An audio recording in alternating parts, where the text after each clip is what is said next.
Last week's winner was Sam Converse, who argued for Vince Carter as the greatest dunker of all time, with Vince getting 100% of the vote. As always, be sure to go to sided.co and vote for the arguments you feel are the strongest. For our first debate, I'm here with Max McElroy and Ryan Atchison, who are here to debate their thoughts on where Tom Brady will end up in free agency. Brady is set to become a free agent for the first time in his 20-year career. After a disappointing end to last season, there's speculation that he could find a new home this offseason. Right now, the Patriots lead as 63% of sided users think Brady will stay in New England. Max, what are your thoughts? So we have a really exciting free agency for a lot of different quarterbacks. But first, let's just quickly get into Phillip Rivers, because him and the Chargers have mutually parted ways. So where do you think he's going to end up next season? I think Phillip Rivers will end up in Tampa Bay next year. Really? The reason why is because he has a home out in Florida right now. He's moving all his stuff out from California to Florida. And I think the connections with him and Arians together, and with those weapons with Mike Evans and Rashad Perriman and Chris Godwin, I think those three, and with Rivers, who's been thrown more about 5,000 yards, possibly 30 touchdowns. He doesn't throw as many picks, but he's still up there. But I think with that upgrade, I think Tampa Bay could be a good contender. That's really interesting. I haven't heard any Tampa Bay rumors with Phillip Rivers. I think the thing with that is people are saying Jameis Winston might not even be on the Bucs anymore because of all the turnovers. But Phillip Rivers also threw a lot of turnovers, so I don't know if that necessarily would be a great fit. But I like that. That's pretty interesting. I think Phillip Rivers is going to end up on Indianapolis, on the Colts. He's a veteran quarterback. Jacoby Brissett, you can say what you want about him. I think he's average. I think he's all right. And Phillip Rivers, he's a Pro Bowler. I think he's an elite talent. I think he still has a little bit of juice left. And I think what's a better place to go to than the Colts? You have a great offensive line. You have great coaching, great GM. And so overall, it adds for a really good addition to that team. And so then next will be Jameis Winston. And what are your thoughts on this? Now, Jameis, I don't think will stay because I have Phillip Rivers going to Tampa Bay, but I think Jameis will end up in Chicago. And the reason why is because Trubisky has been struggling. There wasn't as panned up to be. The Bears traded up to get Trubisky, and it doesn't pan out. Now, Winston brings you that X factor. Yes, he has some turnover capabilities that are not in their favor, but I think with his upside and with Chicago's offense and style with Matt Nagy, I think that will give him a chance to be a possible contender with that defense with Khalil Mack. That is really interesting. I do like that take. And the Bears actually just said today that they're looking to get an older quarterback, a veteran quarterback, if you can call him a veteran, but just older to push Trubisky. So I think that's really interesting.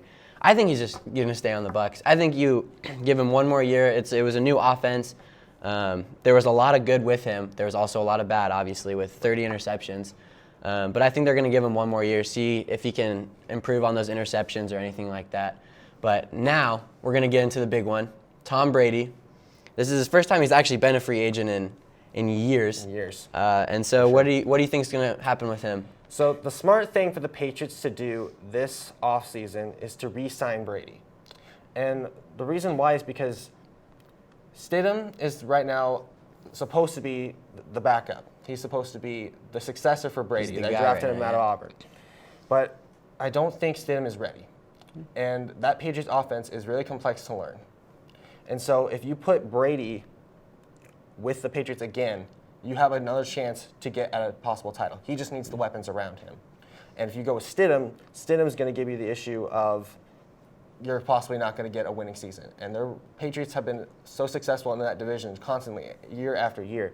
And that's the problem that a lot of teams are going to face going forward if Brady doesn't sign with. That's if that makes any sense. Yeah, well, he's taken these smaller contracts for years and years. And I think now he's finally going to take the chance to actually see what other teams are going to offer him and if the Patriots will offer him anything. And I think the Patriots, they should give him money. I don't think they will, though. And I think he's going to end up in Oakland. Wow, it's Las Vegas now, actually. Vegas, right. But that John Gruden offense is really built for Brady. It's a very physical, run-heavy offense. And then just he can make plays when he needs to. But I think he's going to end up in Vegas, and then Derek Carr will end up going somewhere else. My prediction was Chicago on that, but I think he'll end up there. I think he should take this chance to explore free agency because he hasn't for so long, and he'll have the chance to now. But anyway, we are going to take a break. When we come back, we're going to have some more debates. From adversity, we rose.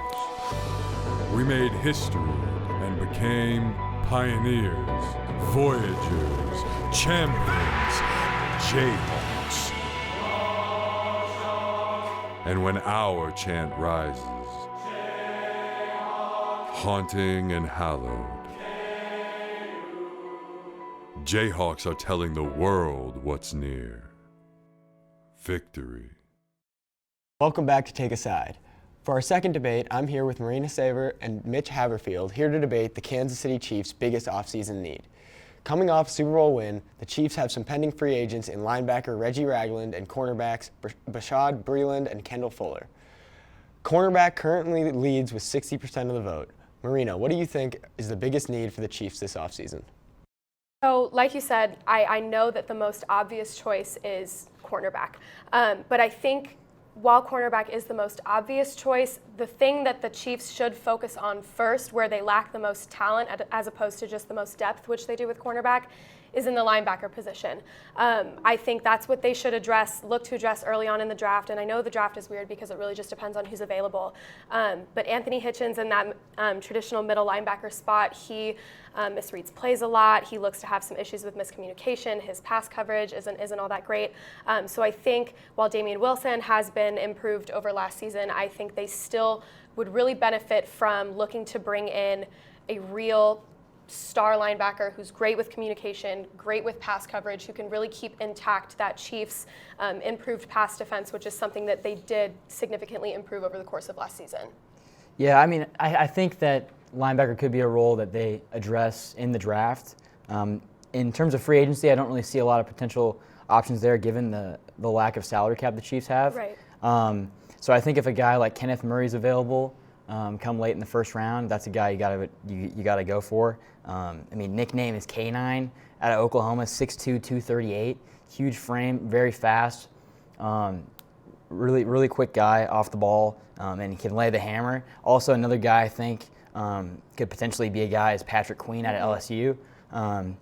You saw him a lot towards the end of the season and in the national championship. He was just a force on the inside and can defend the pass as well, which is definitely something Hitchens I think lacked.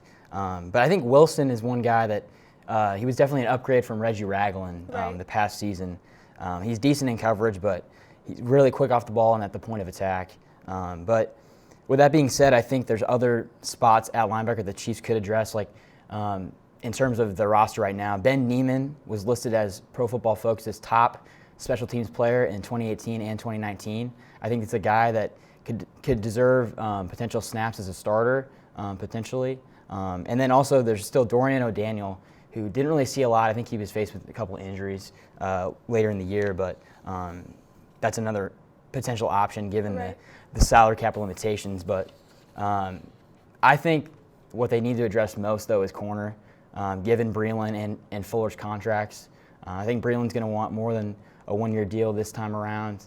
Fuller's versatility makes him seem like a higher bidded guy. I don't know. What's your take on the corner position? Yeah, so I think my whole assumption, I mean, they're going to address both. They're not going to just do one or the other. They're probably going to get a little bit of some of each. But when it comes to Breeland and Fuller, my whole position of them addressing linebacker first and foremost is based on the assumption that the front office is going to look to re-sign either Breeland or Fuller, ideally both, to keep, again, like I said, intact that improved pass defense. I don't know. I think they really proved they're active, especially Fuller is super versatile. And I think they really proved themselves. They both had huge games in the Super Bowl. Both had an interception. That was huge. Fuller got that one that ended the game, I'm sealed pretty sure. the game. Yeah, so I don't know. I think they definitely have some talented options, and Charvarius Ward on the other side is coming off of what I would argue is a almost Pro Bowl caliber season. He had a really good year. So you have that talent at cornerback, and yes, they're going to address it, but you lack that talent at linebacker. And so when it comes to what they should go after first, they need a young talent, an active talent, speed, all that stuff that should be characteristic of a really standout linebacker, because they don't have that. They do have a standout cornerback in Ward who's coming back, or cornerback in Ward that's coming back next year, and they have options in Breeland and Fuller who they could potentially re-sign and continue to develop and continue to improve. So they need both. That's not an argument. I'm not saying they need one versus the other, but I think when it comes to which one they should and would be wise to focus on first, that would be the linebacker position. Yeah, so I think if Murray or Queen is available. Yeah, Queen I think would be more likely to drop to 32. Yeah, that would be definitely something to address.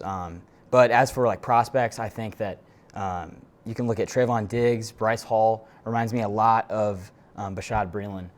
He's really good against the run, and he's also Juan Thornhill's teammate from Virginia, which is kind of cool. But yeah. Yeah, so I don't know. The Chiefs definitely, their defense improved last season. That's no question. Yeah. Their new defensive coordinator, I think, did a really great job just working with the talent that they had. And I think if they can continue to just make those strides and get some really good pickups in this offseason, they will continue next year with improving their defense Absolutely, for sure. I agree. Yep. All right, well, we're going to throw it over to a break. We'll be right back. For students searching for a way to stay active in an outdoorsy way, the City of Lawrence has bike trails running in every direction, and with the new Bike Share program, we can stay in shape as we tour the sights of our beautiful city. Clinton Lake is only a short 30-minute bike ride away from Daisy Hill and has the most incredible sunset location in all of Lawrence. Walking campus may give you the KU calves, but biking can give you the KU thighs. Bike Lawrence today. Welcome back. For our third and final debate, I'm here with Jerome Sweeney and Jack McGarr to debate which NBA teams they're looking out for. The Bucks have the NBA's best record at 49-8, becoming the fastest team in NBA history to clinch a playoff berth in only 56 games. However, the Lakers are also a popular pick as they have the Western Conference's best record at 43-12 and are led by perhaps the best duo in the NBA in LeBron James and Anthony Davis. Jack, what are your thoughts? Which NBA teams are you looking out for?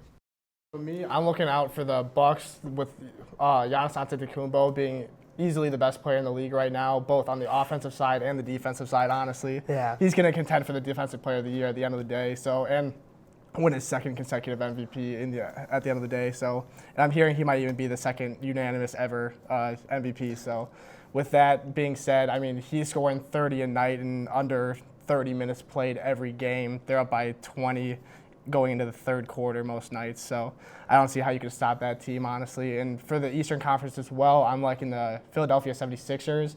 I think we saw last night with Embiid putting up 49 and 14 with Ben Simmons, another All-Star, being hurt. They needed that one. Yeah, They exactly. needed that one. I think you saw Embiid almost take single-handedly a team to the win a game with Simmons hurt. I think that's really arguably another NBA title contender for the East. Yeah, so I mean, I like both those teams, but I mean, from the West, it's hard not to take the Lakers. I mean, they got hard. Obviously LeBron James, who's just puts up monster numbers night in, night out. But what I think the Lakers have going for them better than any other team is that their size. Anthony Davis, absolutely superstar, averages double-double every night. Trading for Markieff Morris, or signing Markieff Morris, was one of the best moves that they could do because Markieff Morris is averaging 39% from the three-point range, which is the best of all power forwards in the NBA right now. I mean, and their record, their bench, all the pieces are there for them to win. And with Dwight Howard on the bench, too. Exactly. They got depth. Same thing. That is why I picked the Raptors in the East. Yeah. I mean, they play 10 guys night in, night out. I would say their biggest strength is that they have no weaknesses in their starting lineup. I mean, they've won 17 of their last 18 games. They had a 15-game winning streak. I mean, I think that their defensive scheme is best to beat the Bucks, so along with their offense, which is now to drive the rim, where the Bucks, their defense is centered around stay out of the lane. Yeah. I mean, it's going to be a very interesting race in the West and East to see if the Lakers can beat the Clippers or how that goes. I mean, the Raptors, Bucks, 76ers even, the Heat. There's just so much talent at the top of the playoff races. But what about the other side? Let's talk about the race for the 8th seed in the East-West. Jack, who do you got for the Eastern Conference 8th seed? For the Eastern Conference, I think one of the best teams to talk about, or honestly for the Western Conference too, is the Memphis Grizzlies right now with Ja Morant being an easy Rookie of the Year pick. I don't think there's really anyone contending with him for Rookie of the Year besides Zion, but he missed almost half a season, so I don't think he's going to be contending for it in the long run. But Ja Morant's single-handedly willing a team to the playoffs right now, sitting at the 8th seed. I think they're now 1 game under 500 after last night's loss. But Ja Morant is something special. I think we all need to look out for him come playoff time. I think they will end up being a playoff team at the end of the day. Let's pause because I have the Pelicans as well going for the West 8 seed, which is pretty cool because it's the Zion #1 overall pick and then Ja #2 overall. And like you said, Zion was out half the season, but since he's been back, he's dropped 20 points in each of the last 10 games, 25 in the last 4 games. I mean, they have the Pelicans have the easiest post-All-Star break schedule in the NBA. Drew Holiday is quietly having one of the better seasons for point guards. Lonzo Ball is shooting the 3 ball better than LeBron, Harden, and Booker. I mean, it's just, I think if Zion stays hot and keeps willing that team forward, I think they got the 8 seed in the West as a lock. Zion is a monster, and I don't think anyone can deny that, especially, I mean, last night he had one highlight that he bully balled an entire Warriors squad by himself, so, I mean, that's insane.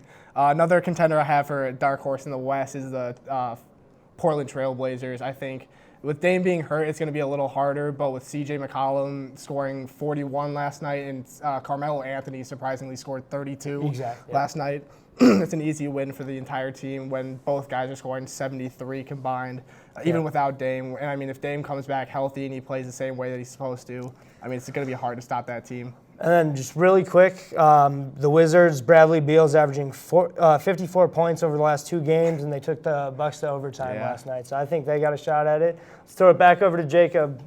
Well, that's all we have for today. Thanks for joining us. Be sure to keep following along on Sided.co and vote for the strongest arguments of the week. For all of us here at TakeaSide, thank you, and we'll see you next week.